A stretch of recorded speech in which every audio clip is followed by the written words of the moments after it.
আমি কোনো চ্যানেলের রিপোর্টার না, কোনোদিন টেলিভিশন চ্যানেলে কাজ করিনি, কিন্তু সংবাদ উপস্থাপন কিভাবে করতে হয়, সংবাদ উপস্থাপন কিভাবে করা উচিত তা আসলে আমার জানার খুব আগ্রহ।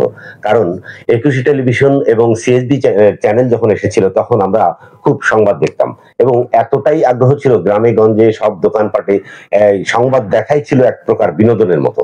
কিন্তু ইদানিং এত বেশি চ্যানেল আমাদের দেশে তৈরি হয়েছে, এবং সংবাদ উপস্থাপনার ক্ষেত্রে যে এত পরিমাণে পরিবর্তন তারা এনেছে, কিন্তু সেই পরিবর্তনগুলো আসলে ইতিবাচক দিক বলে আমি মনে করি না।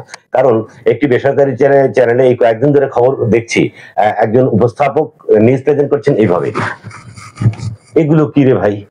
আপনি সুন্দরভাবে সাবলীল ভাবে সংবাদ উপস্থাপন করবেন, আমরা শুনবো, সারা বিশ্বব্যাপী আপনার দিকে তাকিয়ে থাকে যে আপনি একটি সংবাদ উপস্থাপন করছেন।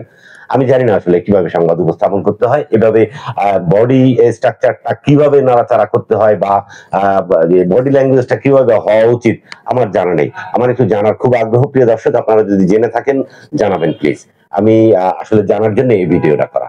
ধন্যবাদ সবাইকে, সবাই ভালো থাকুন।